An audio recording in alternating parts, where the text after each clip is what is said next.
ഒന്ന് തുറക്കട, എനിക്ക് വയ്യട. എന്തിനാ ഇവിടെ അടച്ചിട്ടിരിക്കണ കശുബലന്മാരെ? ഒന്ന് തുറക്കട, എനിക്ക് വിശന്നിട്ട് വയ്യ. 2 ദിവസമായി ഞാൻ ഭക്ഷണം കഴിച്ചിട്ട്. ഒന്ന് തുറക്കുക. ഇന്നടാ, എന്താ തിന്നടാ തിന്നടാ പട്ടികളെ.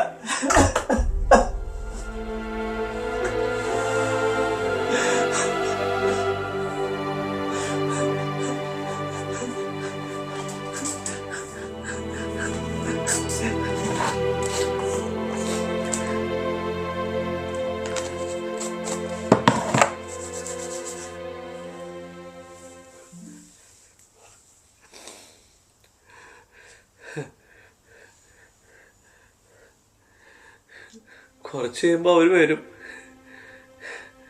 എന്നെ തിന്നാൻ. പക്ഷെ അപ്പോഴേക്കും ഞാൻ ചത്തുപോയിട്ടു. പിന്നെ അവർക്ക് എന്റെ ശവമല്ലേ കിട്ടുള്ളൂ. അത് തിന്നാനും വരും. കുറെ നാളെ ഞാൻ തൊറ്റത്.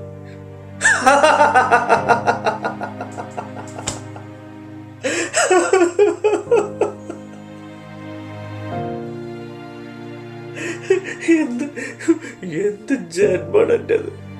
ആർക്കും എന്നെ ഇഷ്ടമല്ല. എന്റെ അച്ഛനും അമ്മയ്ക്കും ഇഷ്ടമല്ല. പക്ഷെ അങ്ങനെ ഒന്നും തോറ്റു കൊടുക്കുന്ന ആൾക്കാരല്ല ഞങ്ങള്.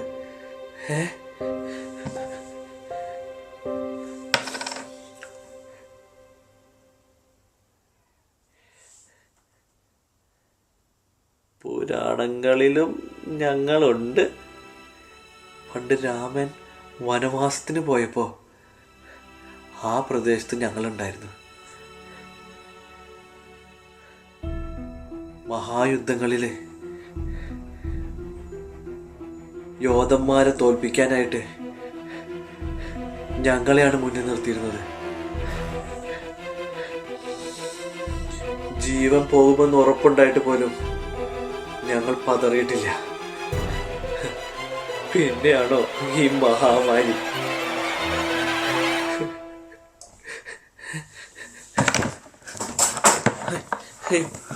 അയ്യോ, വെളിച്ചം പോയാ. ഇതിലൊന്നും ഞങ്ങളെ തോൽപ്പിക്കാൻ കഴിയില്ല.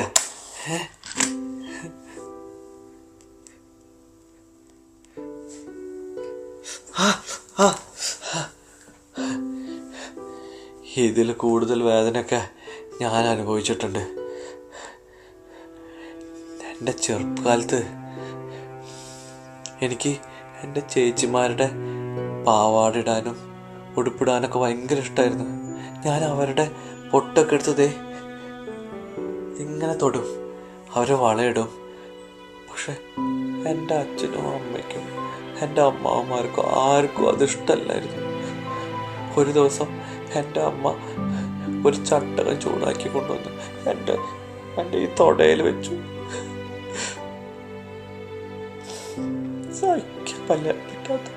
സഹിക്കാൻ പറ്റാതെ ഞാൻ ഓടിയത് റെയിൽവേ ട്രാക്കിലെത്തി. അവിടെ എന്നെ പോലെ തന്നെയുള്ള ഒരു ഭാവിയാണ്.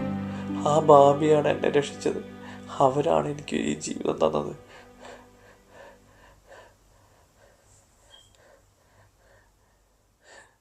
മൂർച്ചയുള്ള കത്തി വെച്ച് എൻ്റെ പ്രശ്നങ്ങൾ മുറിച്ചപ്പോഴും സ്ത്രീ ആവണം എന്നുള്ള എൻ്റെ ആഗ്രഹം ഉള്ളിലൊതുക്കിയപ്പോഴും ഞാൻ കരഞ്ഞിട്ടുണ്ട്.